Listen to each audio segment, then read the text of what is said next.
Fórum Nacional de Governadores estuda via reforma tributária uma alternativa para segurar a alta dos preços dos combustíveis, do gás de cozinha e da energia elétrica. Os valores vêm preocupando os consumidores e também os analistas do mercado financeiro. Para saber mais desse assunto, a gente conversa a partir de agora com o diretor do Instituto Combustível Legal, Carlo Fátio. Carlo, boa noite. Boa noite, Felipe. Carlo, essa é a melhor solução, essa que está sendo encaminhada via política aí com governadores e Senado tratando do assunto? A questão está judicializada em outro ponto, né, envolvendo o presidente Bolsonaro. Como é que vocês acompanham esse assunto? Porque, afinal de contas, está mexendo com a parte mais sensível do nosso corpo, Carlos, o bolso. Sem dúvida. Existe uma grande preocupação, né, neste momento, né, com todos os aumentos que são recorrentes, em função principalmente do aumento do produto base, né, que seria a gasolina A e o próprio etanol.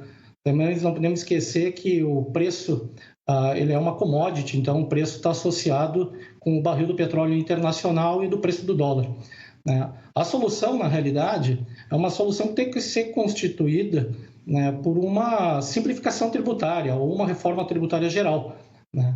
É claro que, neste momento, visto essa dificuldade hoje do Congresso estar aprovando isso de uma maneira geral, causa aí uma série de constrangimentos até mesmo para poder atender a sociedade que todo momento solicita uma redução dos preços.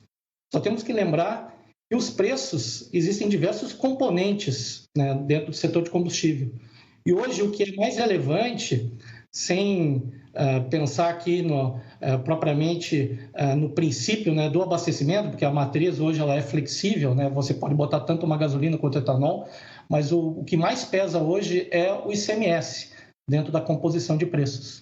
Então, eu diria que a solução ela é uma ampla reforma, seria uma reforma tributária, onde tem toda a defesa de um valor ad rem, ou seja, um valor fixo, e não vai ficar dependente das famosas ajustes quinzenais que são incluídos da PMPF.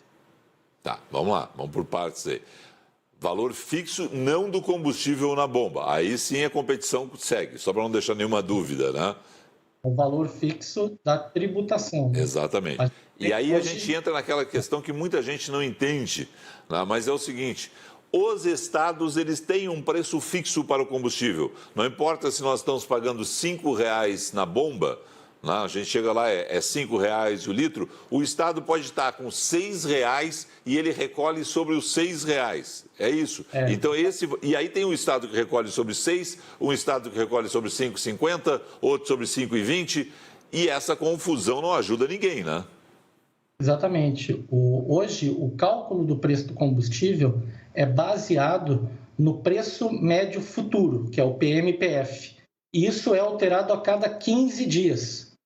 Esse aí é feito uma análise por parte das secretarias de Fazenda de cada estado, e essas secretarias de Fazenda publicam através do ato COTEP, existe agora, já estamos no 31º ato COTEP deste ano, a cada 15 dias sai uma nova tabela.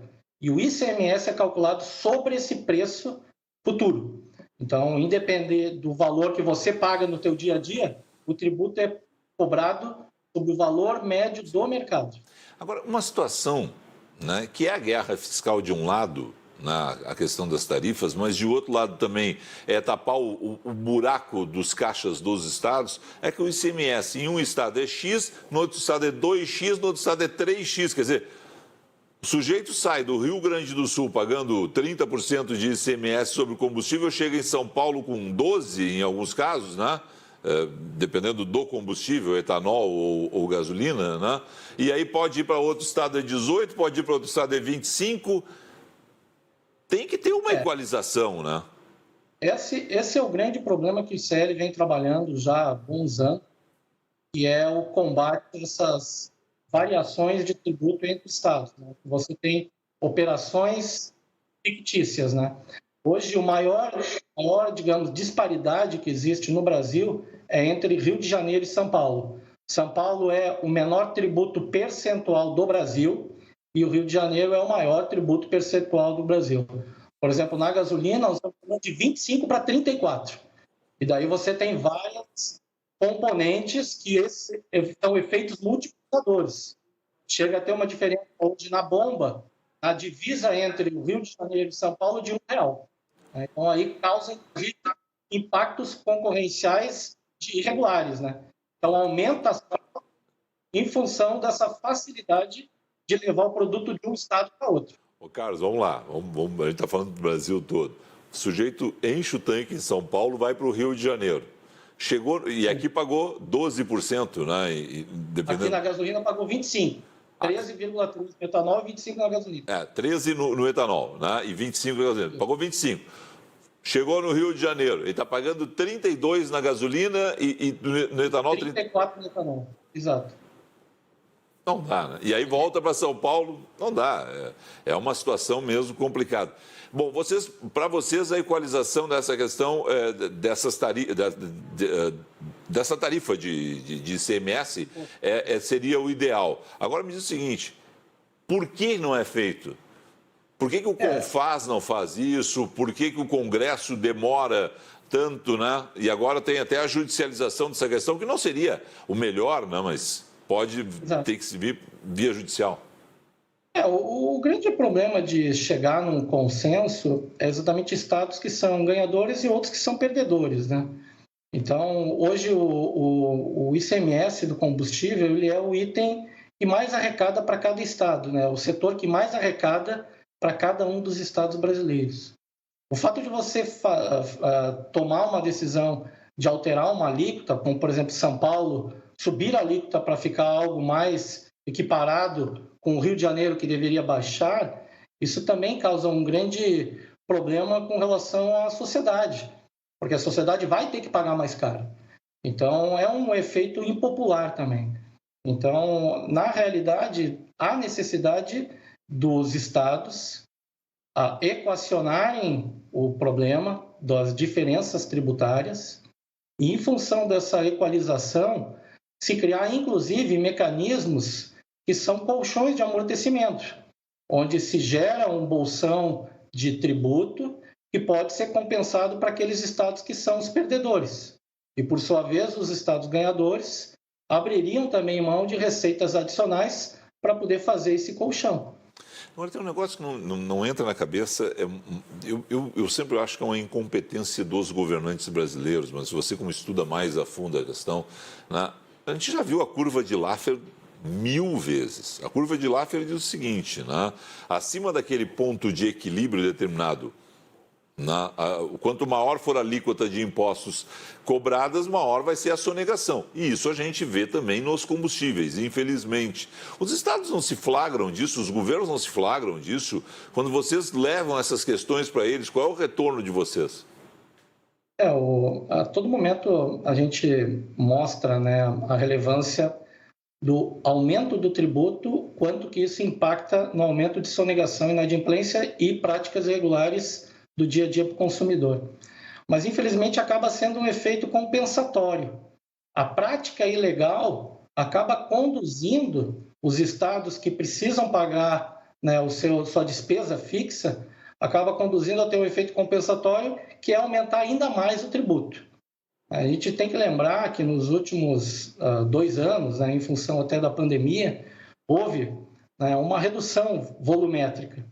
Essa redução volumétrica, ela impacta diretamente também na arrecadação dos estados. E quase todos os estados brasileiros, como eu citei antes, o combustível é o principal item arrecadatório para poder honrar os compromissos. Então, com essa redução volumétrica, haveria uma necessidade de aumentar a tributação para compensar o tamanho do custo do estado. Entretanto, nós estamos agora numa curva inversa. No ano de 2021, o volume voltou ao patamar de 2019. Só que a gente teve um elemento adicional, que foi o aumento do custo do produto. A gasolina, né, pura, que é fabricada, né, aqui pela Petrobras, ou ela é importada, ela custa próximo de R$2.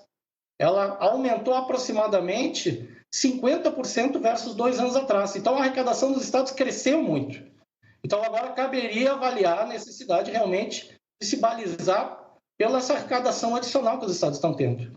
Mas eu diria que a curva de Laffer hoje, ela tem que ser muito bem observada pelos estados, porque chegou num patamar de tributo no combustível que cada vez mais agora vai existir mais sonegação e inadimplência, porque vale mais a pena para quem pratica irregularidade fazer uma prática irregular tributária do que tentar fazer outro tipo de irregularidade. É um absurdo, né? Mas é a realidade que se impõe nesse momento em função dos altos impostos que nós estamos pagando e aí os governantes vão para as mesas de negociações deles e não se flagram de algo que parece óbvio. Se eles diminuírem, nesse caso, a carga tributária, eles vão conseguir arrecadar mais ou pelo menos o mesmo que eles estão arrecadando, porque vai diminuir essa sonegação.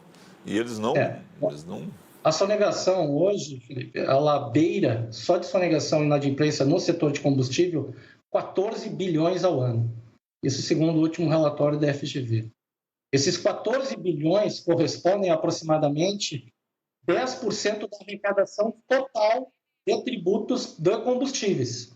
Então, se combatesse a irregularidade tributária, poderíamos dizer que nós teríamos uma possível redução de 10% do preço, que é muito maior do que qualquer uma das outras práticas que estão sendo sugeridas com a intenção de baratear o preço, quando na realidade não vai se baratear. Se não fizer uma coisa muito bem organizada, se não for muito bem orquestrada e ao mesmo tempo com uma adesão dos estados, é uma coisa que vai causar mais processos judiciais, vai causar mais insegurança jurídica e no final quem vai estar sendo lesado vai ser novamente o consumidor.